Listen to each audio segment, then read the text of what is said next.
Hello दोस्तों, मैं योगेश डोरिया। आज हम रिव्यू करने जा रहे हैं एकेडमी ऑफ प्राइवेट इन्वेस्टर के एजुकेशन पैकेजेस की कि किस तरीके से ये हेल्पफुल हैं लोगों को फाइनेंशियल लिटरेसी देने में। दोस्तों, एकेडमी ऑफ प्राइवेट इन्वेस्टर इस संस्था के द्वारा 180 से ज्यादा लगभग 180 देशों के स्टूडेंट्स जो हैं वो यहाँ से फाइनेंशियल कोर्स कर रहे हैं। वित्तीय एजुकेशन, वित्तीय साक्षरता यहाँ से ले रहे हैं। और मैं योगेश डोरिया, मैंने भी इस संस्था से वित्तीय साक्षरता का जो कोर्स है वो मैंने लिया और वहां से मैंने जो एजुकेशन ली और जो मुझे ज्ञान जो मिला, वास्तव में वो बहुत ही मेरे लिए हेल्पफुल रहा। क्योंकि काफी सारी समस्याएं थी मेरे साथ। मैं समय नहीं निकाल पा रहा था ऑफलाइन क्लासेस के लिए। और स्कूल एजुकेशन भी अगर बात की जाए तो वहां पर फाइनेंशियल एजुकेशन को लेकर ऐसे कोई कोर्सेज नहीं है।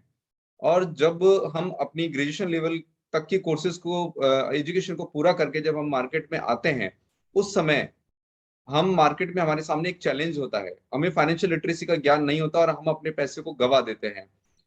तो बात ये करें कि यहाँ पर मुझे पता चला कि एकेडमी ऑफ प्राइवेट इन्वेस्टर जो है वो एक अच्छे कोर्सेज उपलब्ध करवाती है। एक लगभग उस समय 150 से ज्यादा कंट्रीज के लोग जो हैं वो एजुकेशन ले रहे थे, और जो कि लगभग अब 180 देशों के आसपास हो चुका है।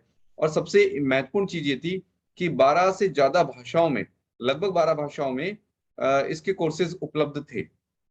और ऑनलाइन कोर्सेज के साथ साथ कंपनी के सीईओ हम टाइम टू टाइम जो है समय समय पर ऑनलाइन वेबिनार करके भी बहुत सारी नॉलेज और जानकारी उन्होंने दी, जिसकी बदौलत मैं अपना पोर्टफोलियो बनाना सीख गया। मुझे कुछ फाइनेंशियल जो टर्म्स थी उनके बारे में पता लगा कि जैसे एसेट्स क्या होते हैं, लायबिलिटीज क्या होती हैं। इन सब चीजों के बारे में मुझे पता चला। दोस्तों, मैंने जब फाइनेंशियल लिटरेसी के बारे में जब मैंने सुना और किस तरीके से जो वित्तीय साक्षरता जिन लोगों को होती है वो अच्छा पैसा कमा सकते हैं, अपने पैसे को बचा सकते हैं, पैसे की सुरक्षा कर सकते हैं। तो दोस्तों, सबसे पहले मैंने गूगल पे सर्च किया कि मेरे देश की जो फाइनेंशियल लिटरेसी है वो की रैंक जो है वो किस नंबर पे आती है, और हमारे देश की रैंक क्या है फाइनेंशियल लिटरेसी के मामले में। तो मैं आपको दिखाता हूँ एक बार। तो दोस्तों, जब मैंने गूगल पे सर्च किया तो मैं ढूंढ रहा था। मैं इंडिया से बिलोंग करता हूँ। तो फर्स्ट नंबर पे आप देख सकते हैं ग्लोबल फाइनेंशियल लिटरेसी रैंकिंग में नॉर्वे है, डेनमार्क है, स्वीडन है। अलग अलग कंट्रीज यहाँ पर है। तो मैं अपने देश को तलाश रहा था कि मैं इंडिया से हूँ और मेरा जो देश है वो फाइनेंशियल लिटरेसी के मामले में किस रैंक पर आता है। तो दोस्तों, जब मैंने कंटिन्यू जब इसे स्क्रॉल किया और टॉप 100 के अंदर भी जब मुझे नाम नहीं मिला तो मुझे आश्चर्य हुआ कि ऐसा कैसे हो सकता है। मुझे लगा कि मैं खुद मुझे वित्तीय साक्षरता नहीं है, मुझे फाइनेंशियल नॉलेज नहीं है। लेकिन बाद में जब मैंने देखा कि 121 नंबर पे देख सकते हैं आप, 121 नंबर पे भारत का नाम है।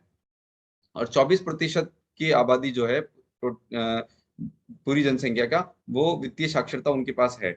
जो कि जनसंख्या के मामले में, पॉपुलेशन के मामले में इंडिया जो है वो सेकंड नंबर पे आता है, लेकिन फाइनेंशियल लिटरेसी के मामले में 121 नंबर पर है।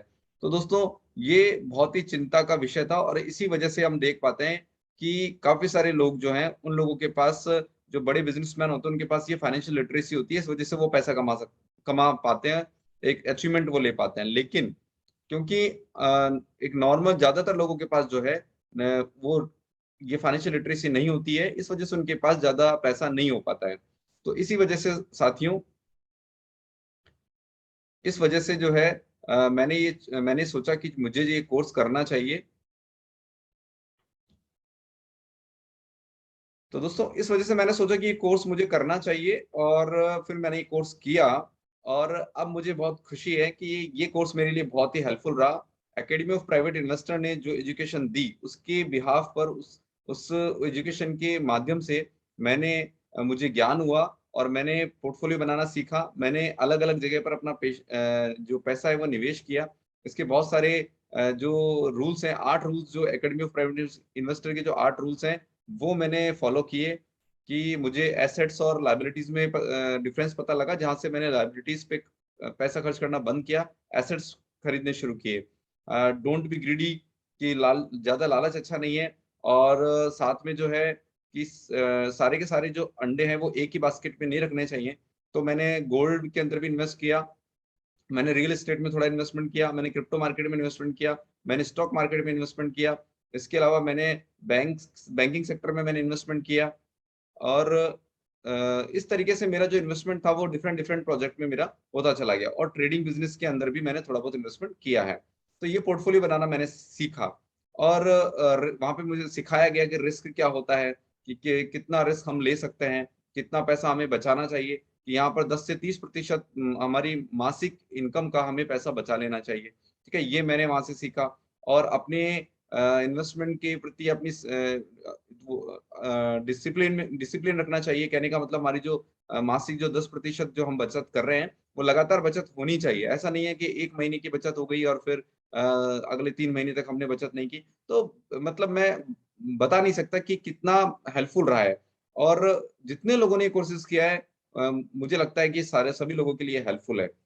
तो दोस्तों, एकेडमी ऑफ प्राइवेट इन्वेस्टर जो एजुकेशन दे रही है, मैं बिल्कुल सबसे पहले सैल्यूट करूंगा इस सीईओ को, एंड्रिया ऑर्थो को, जिन्होंने एजुकेशन पैकेज बनाया है, जिसके बिहाफ पर पूरी कंट्रीज के अंदर अलग अलग देश में जो लोग जो है, स्टूडेंट जो है, वो ये एजुकेशन लेकर अपना भविष्य उज्जवल बना रहे हैं।